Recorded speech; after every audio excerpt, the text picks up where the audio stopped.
No, you know what? It's so although I say she was a pain, but it was a reflection of myself as well. I was a cute pain. You were a cute pain, but I think at the time, because I was quite focused on the sport, and this is what can happen sometimes, is that, you know, if the love for what you do or your element, you know, when you found your element and you've got the passion and the talent for what you do, sometimes you create a bubble and you can't see beyond that bubble. And then it just takes that moment for someone to kind of pop the bubble and to expose what's outside of that. And that's pretty much what happened here. So we sat one evening and we had probably 2-3 hours. We were just talking about life in general. And it was from there I realized, actually, This was on the last night in Canada. It was, yeah. Yeah. I'm actually picturing you both here in you know, head to toe spandex. Head to toe spandex. Helmets on some kind of like picnic table. You know, snow everywhere and blah blah blah. Maybe I'm wrong, but that's the picture I've got in my head. No, we're wrong with that. We're wrong with that. In full life. Was this a bobsleigh moment? Yeah. This was during the bobsleigh years.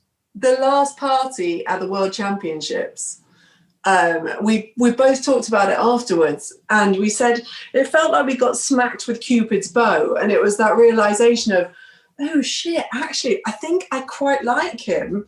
And we both described it in the same way at the same time. Mm. And then a year later, I moved to London, and we ended up going on a date. Can I just say, right? So I'm really bad at picking up messages, you know. So Jenny was like, text me, I'm moving to London. I'm like, hey, great. Yeah, maybe we'll catch up when you're in town. And she kept messaging me. And I think it was at the breaking point. You're like, look, are you taking me for dinner or not? I got the message then. But I'm surprised you haven't manipulated that story to say, oh, I was just playing cool or something like that. When in fact you're terrible at getting back to it. No, even down to lying, I'm terrible at lying, because it's one of those Blackadder moments. You walk away and you kind of go, why didn't I just say that? You know, but yeah. But when she moved in, I had a house at the time because I was working for the police, and they gave me, because I was traveling quite a bit, so they gave me a house which I looked after, and it was a 5-bedroom house. So I looked after, and when Jenny moved to London, she stayed with her ex-boyfriend's best friend for while she found somewhere. I literally put all my stuff in my car.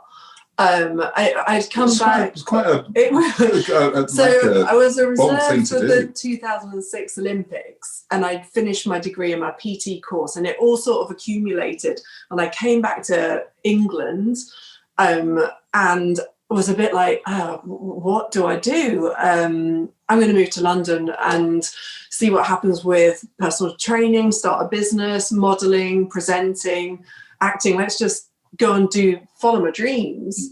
So we met after a week, had a date, and I moved in, like Wayne said, with my ex-boyfriend's best friend temporarily. And I was kind of saying like, I need to find a flat share, or Wayne's like, why don't you just move in with me?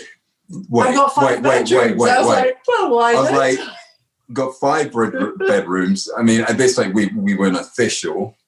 But she moved in, went into the largest room, and the room that I thought she was going to take suddenly became her walk-in wardrobe.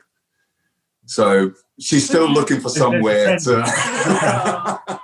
But the moral of the story, well, we bought a house after 6 months, and then we are together still. It's 14 years later. Amazing.